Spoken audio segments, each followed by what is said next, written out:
Next up, we got hilarious Larry Bird trash talk story told by NBA legends. Now, my last Larry Bird video did pretty well. You know what I'm saying? Thank you all for the love and support on that video. Now, a lot of people were saying what videos I should react to. Now, the trash talking stories was one. I think it was what else is y'all send me react to? I forgot. Y'all let me know in the comments though. I'm gonna try to do all the videos. I know it's a lot of videos, so I'm gonna try to go back and do all of them. But you know, I love Larry Bird. You know what I'm saying? I love all the things about him. I never knew about Larry Bird. I never knew he was this like crazy and this sweet. Like I told y'all, I'm obviously younger and stuff like that, so I didn't come up watching him. But I did hear about his name. And, you know, just like with all the rest of the NBA legends, I've heard about their name, but I never seen their highlights. I never seen everything that happened. So this is perfect. I can sit, watch it with you guys. You know what I'm saying? Y'all love it. So, hey, you know what I'm saying? We're here. Now, like I said, if y'all want more videos like this, hit that like button, hit the subscribe button. Yeah. Let's see what it been time about. Welcome to one of the craziest and the most hilarious trash talking story from Larry Bird when he torched the Atlanta Hawks for 60 points and broke the franchise record. In this video we go back and look at all the NBA players that were involved on this day, and they retell the story on the day Larry Bird torched them. He was talking trash, he was getting buckets, and he dropped 60 on the Atlanta Hawks, and they have some hilarious stories. So I don't want to keep you guys waiting. The one thing I'd love for you to do, if you do enjoy these videos, they do take me a long time to edit, so I'd really appreciate if you guys could hit that like button. Let's aim for 3,000 likes for the next episode. Be sure to hit that subscribe button if you're new and enjoy these types of videos. And full credit to all the podcast interviews and clips used in this video. They are on the screen right now and in the description box down below. And I don't want to keep you guys waiting, so I hope you enjoy the video. Man, listen, if you wasn't ready to play against Larry, you had a long night. Well, you had the Bird night. I had the Bird night. That was a tough night, man. Kevin McHale got 56. Kevin McHale had 50. Yo, it still look like they scared. Like, you can see it in their eyes. Like, it's almost like a nightmare. Like, they just remember playing Larry Bird. Like, you can just look at the paws of everybody. That was a tough night, man. Bro, like he about to cry. Kevin McHale got 56. Kevin McHale had 56. I was just about to ask you, right? Larry Bird said, I'm breaking your record in New Orleans against Atlanta. Public. He said it public. I'm like, oh shit, no, not against us. Yeah. Crazy. And I said, he ain't breaking a record against us. What? You know, well, he had 60 that game. He had 60 the next night. Damn. You know, the biggest argument that night is, well, you only scored 6 on me. You know? But nobody was guarding Bird, were they? Well, we were trying. You were trying. No. Right, y'all tried to.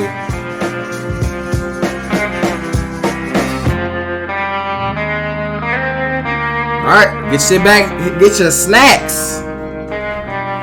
Drop 60 points, bro. That's crazy. Let's get right to the Larry Bird show. I mean, this was Larry Bird's night. 60 points down in New Orleans. If my memory serves me correct, you were part of the Hawks when Larry Bird went off for that 60 points and the whole bench went going crazy. And I think Fratello had to find everybody on the bench because Larry was just doing the fact that the bench was actually low-key Larry Bird fans. That's what make it crazy. How is the opposing team Larry Bird fans? Wow. Can you share some of those stories with us? Because he was just unbelievable that night. Well, you know what? It all how it all come about was McHale had scored 58 points the game before. Kevin McHale on the 3rd of March, 1985, had a 56-point game against the Pistons on Sunday afternoon in Boston. McHale? Oh, he was at home against I never heard of him before. And Kevin was having a great game where he was scoring, obviously a lot of points. It was a game where I had been playing. Wait a minute, they got a Larry Bird interview? That's what I do want to see, a Larry Bird interview. Okay. Where he was scoring, obviously a lot of points. It was a game where I had been playing well for a while and really had a flow where the basket looks big. You step on the floor, you go through warm-ups. As soon as the game starts, the basket looks like it increases in size. And believe me, there's enough games where the basket decreases in size. So when it does increase and you're playing well, you really enjoy it. Danny spins away from traffic. Short, tapped in McHale. So y'all let me know. So was the Celtics team, was this Celtics team that Larry Bird was on, how good was the team in general? Like, I know obviously Larry Bird was, that guy, but how about his team though? Boy, what an offensive. I heard about Kevin McHale now. Okay, so it's on. He's sweet. Up, and I kept getting the ball in good situations and scoring it. Chief McHale. 41 points for Kevin McHale. Back to Kevin. Got it. Hey, okay. 49 for McHale. 49? Jesus Christ. I looked up on the board, and back in the old Garden, they had the runner that went in the back there, and it said new Celtic team record. I was like, wow, I didn't know that was capable. I thought it was Havlicek and the great Celtics of old. I thought, wow, that's really something. And he had about 3 or 4 minutes to go in the game, and we were up by a pretty good margin, and he asked the coach to take him out. And Larry came up and said, hey, man, you got to roll and you got to stay in the game. If I get a chance, believe me, I'm not stopping. And so I said, that's all right. And I went over and sat down. I happened to be standing there, and I told him he better go for 60 because 56 is not enough. That will be broken.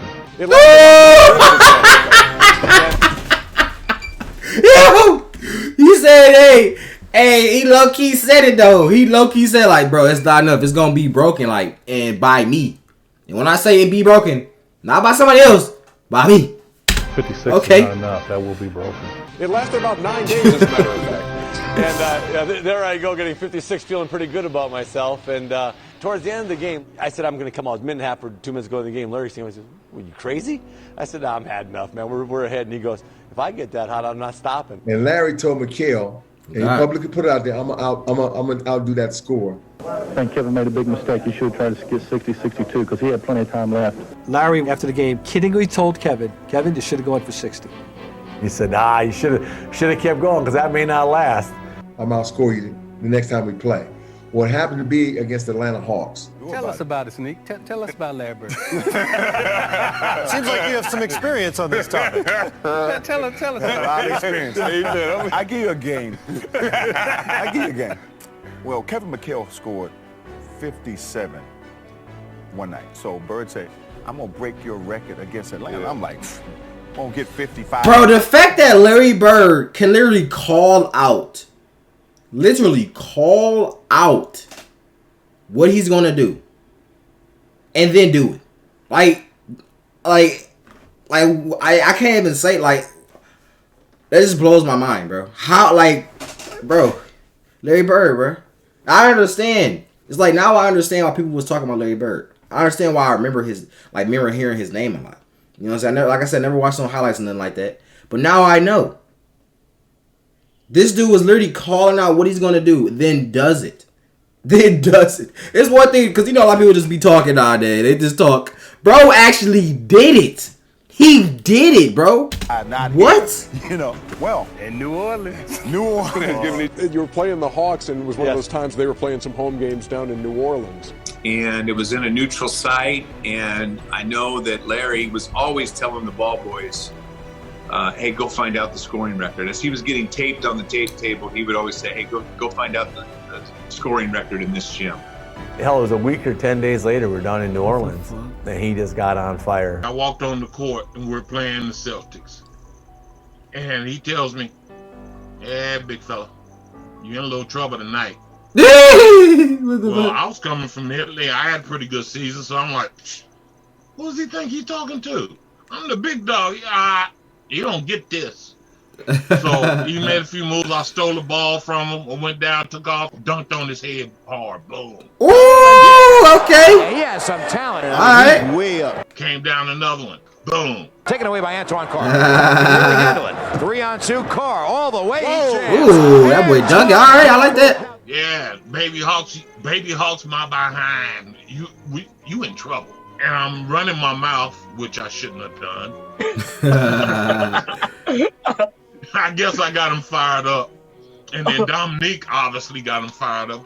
I ain't never seen anybody like him that not super athletic, but he beat you in so many ways. Yeah. Larry just decided, that's it. I'm finna light this whole team up. Left corner, down low for Bird with position. He fakes it and shoots it good. And Dennis Johnson misses a shot, rebound Bird. Bird What on the baseline. fuck? Oh my God, Larry Bird! No, oh, we ain't going past that. We ain't going past that. I ain't even see the first highlight. Down low for Bird with position. He fakes it and shoots it good. And Dennis Johnson misses a shot, rebound. Bro, Bird. hugged him. Easy though. It's like, bro, I don't even know how he be like. It's like his eyes is everywhere at all times, bro. I don't know how he does it.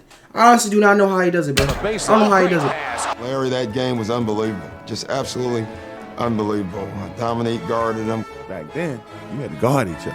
Cliff guarded him. Antoine guarded him. You don't play around. Everybody. I guarded him. I guarded him. Nothing worked. DJ in the lane. Bird the fall away is good. You were so relaxed when DJ in the lane. Bird. Wait a minute, bro. Hold the fucking phone, bro. Nothing worked. DJ in the lane. Bro caught it and just like he didn't even. Let's put this in slow motion real quick. He didn't even look at the basket. Am I tripping? I guarded him. Nothing worked. DJ in the. He not even looking. He was already shooting. His head was how did bro, what, bro?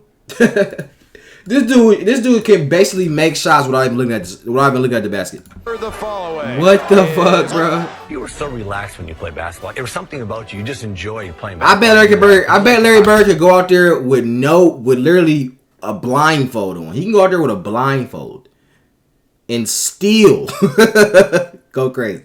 He talked some trash. Don't realize Larry was a big trash talker because a lot of people back then, there was no social media. So you just saw what he would produce and you would see the stats, in the paper.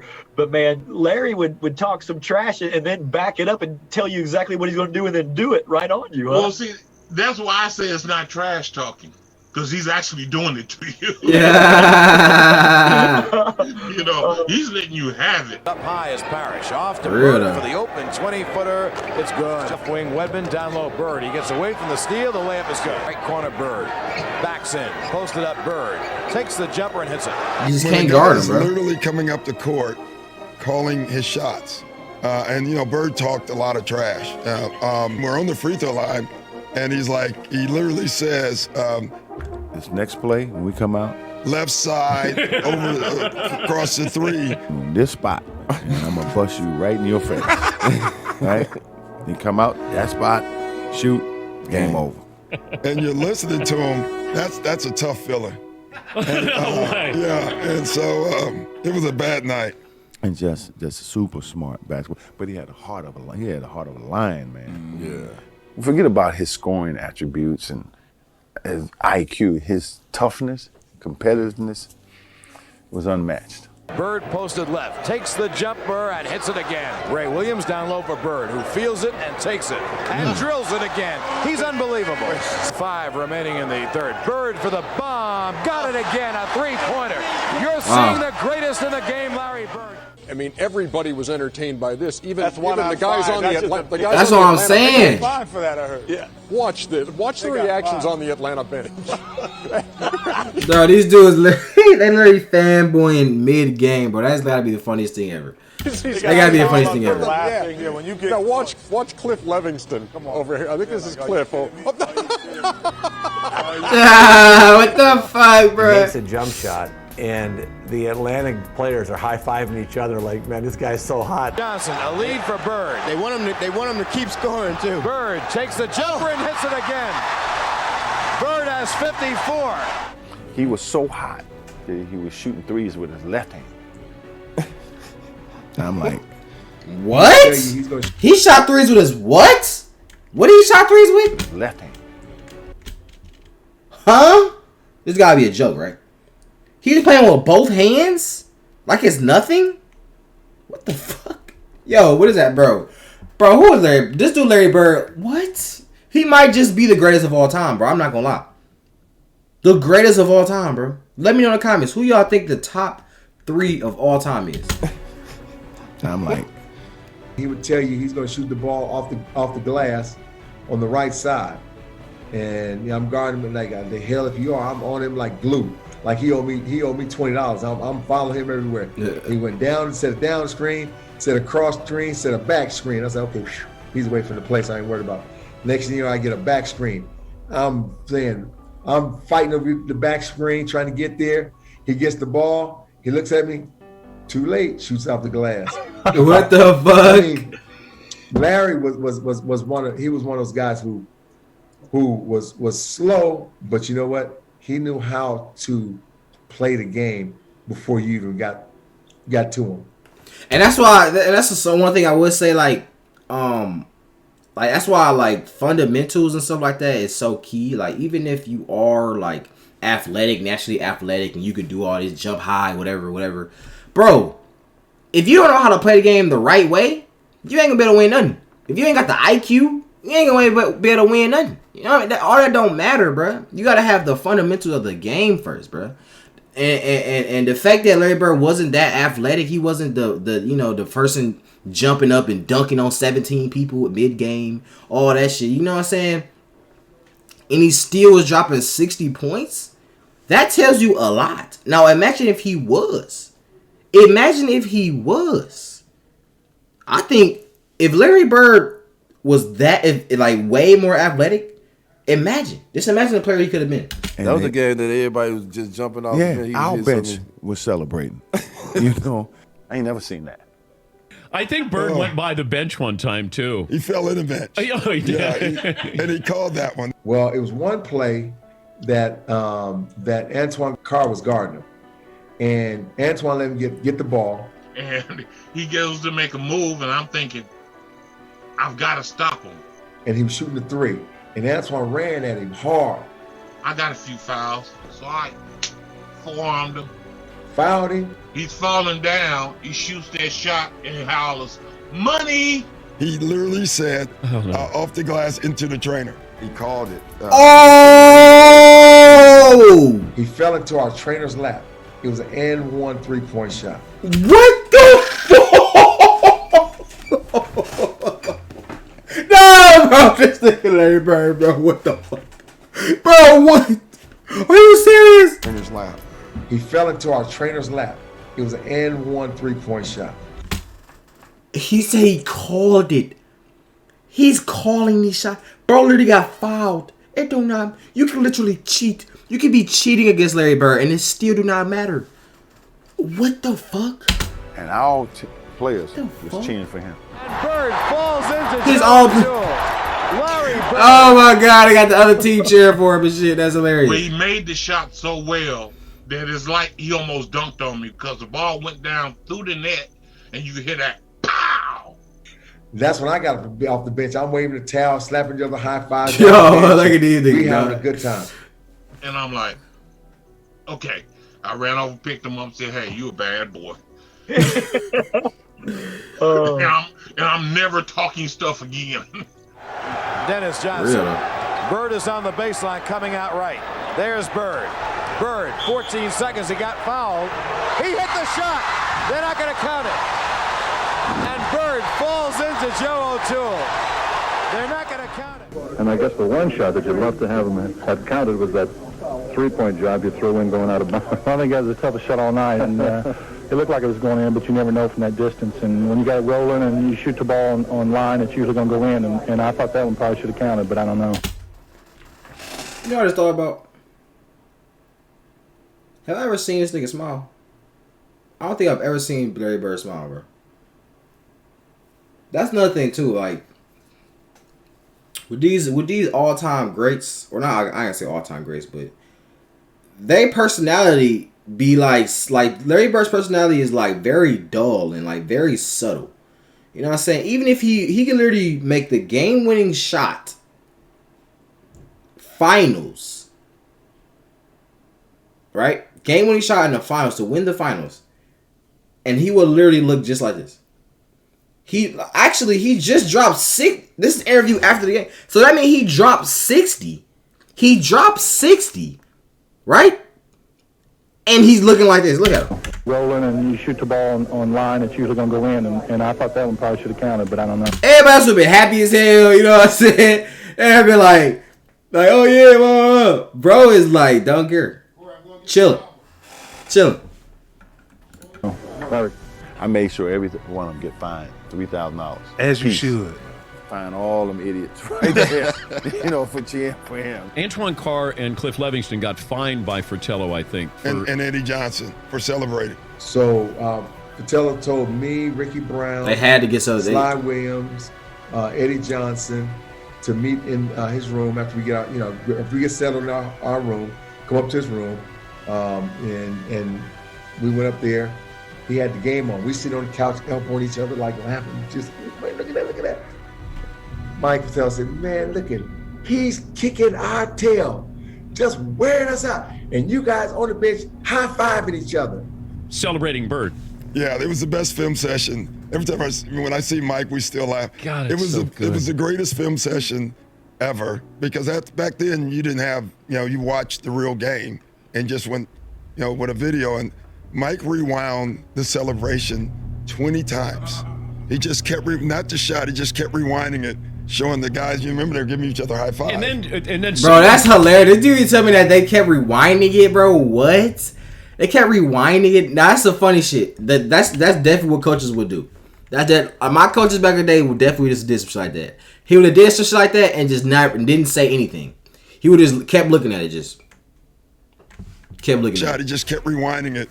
Showing the guys, you remember they're giving each other high five. And then somebody like, bro, what is wrong with this, bro? Eddie Johnson falls off the bench in laughter, and Antoine Carr and Cliff gives each other high five, and our film session was 20 minutes of that.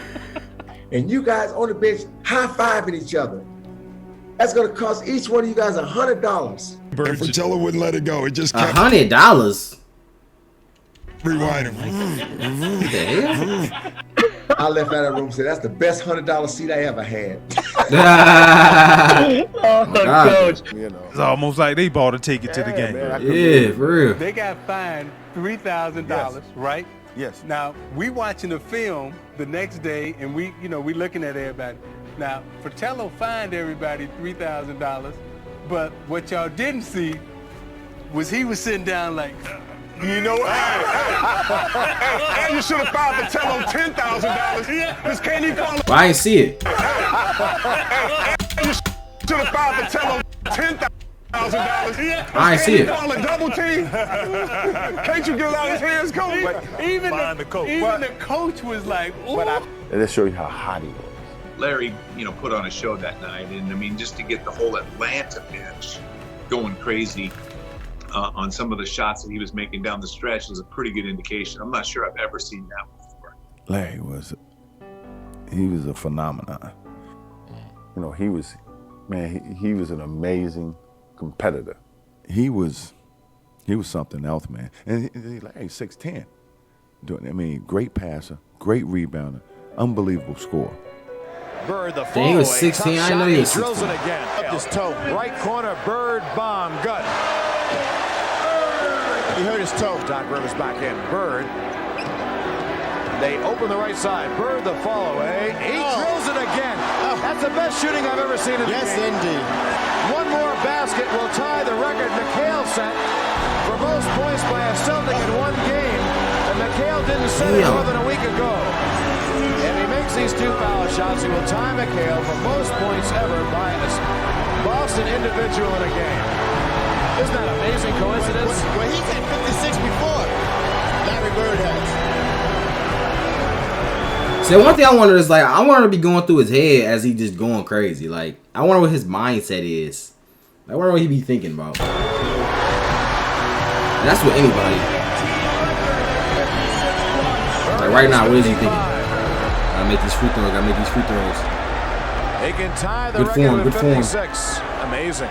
He does. Even the basketball looked different from back in the When day. you got guys like him, Michael Jordan, those guys that have that next gear, don't get them started. If somebody on my team did that, Larry's like, I'm not giving it up. Oh, man. They went for 60. Yeah, right there he told me. Right there he looked at me and said, "I told you I wasn't stopping." But I tell you, but what we were doing at the end of the game, we were trying to get him the ball. He just saying, "Keep on going, Larry." But the funny thing was, he was shooting, and I happened to notice the Hawks players on the bench. They had towels over their heads and stuff like that. So when a guy gets that hot and you're his teammate, all you can do is laugh. I mean, it's hilarious. He's taking the worst shots. He shot 1-on-5 on that clip, that moon ball. Like he would never shoot a 1-on-5 shot. He was thinking about winning. Like that shot's 1-on-5. Look at this is the best. Watch when the guy throws the towel up over his head. Watch it. Look at Scotty Hastings. Man, are you telling? And then his head. Watch it. Look at Scotty Hastings. Man, are you telling? And this one with watch Good News, Cliff Levingston over here. That's definitely fine. You're fine. Yo, you'd be fine on my team doing that one. Bird will try another jumper and hit it at the buzzer. Bird has 60 points. Larry Bird scored 60 points. Look at the wait. So at the last, so he dropped 60, and then the last point, 60 points. It was a buzzer beater. What the Larry fuck? Bird scored 60 points. Look at the Boston players mob him. Larry Bird scored 60. It is the greatest shooting exhibition I've ever seen in my life. Larry Bird, one more impossible shot after the other. You played intense, but you were just really. Where did you get that from? I have no idea, Kevin. I was so nervous before them games. I couldn't wait till they started. But once I stepped on the court and go shoot layups, everything just calmed down. I mean, I was very fortunate that happened. There's games out there, Kevin. I tell people, and they don't believe me, but we'd be playing really well. And the press always says, "What was you thinking when you made it?" I wasn't thinking. I was thinking about my grade. I was just saying that. What the fuck? I just said it. I wonder what he be thinking. He said, "I don't be thinking." That's what. Hey, and it's crazy though, because that's exactly what you gotta do. That's how you know you really in your mode. If anybody out there plays sports, you know what I mean. Or not if you play sports or anything. Like if you really just into what you into, it could be anything. Like you're just so in the zone, you don't think about nothing. Maybe you playing a video game and it's a clutch video game and you trying to win, whatever. You in your zone, you're not thinking. You just know what you got to do and you just do it. You know what I'm saying? That's crazy. And the press always says, that's how I know it's real for sure. I wasn't thinking. I was thinking about my grandmother, wondering what she's doing today. I was totally out of that arena. I was just playing by feel and flow. And, what the fuck? People don't So understand. you been telling me Larry Bird was so sweet, he wasn't even thinking about what he was doing. This dude was just out here thinking about what he gonna eat tonight. Yeah, I might eat some lasagna, maybe some casserole. That's how I did. A lot of times, we run a play. I knew what the play was, but my mind might be somewhere else. And they I definitely got to check out. I definitely got to check out Larry Bird interview, bro. Definitely. Mine might be somewhere else. And they talk about them zones that people get in. That fortunately we got into some, as we get going. And my mind was so far away from basketball, and that happens, and it's unreal, and it don't make a lot of sense, but it's the truth. Well, I like to win too. I like the outcome when you win. There's nothing better than going on the road. I don't care who you're playing to get that win on the road. We always felt we were going to win at home, but going on the road, beating anyone, us getting on that bus and talking about the game, and I always thought that was the greatest. Dang, W GOAT, man. And let me know down below in the comment section what you thought of Hey!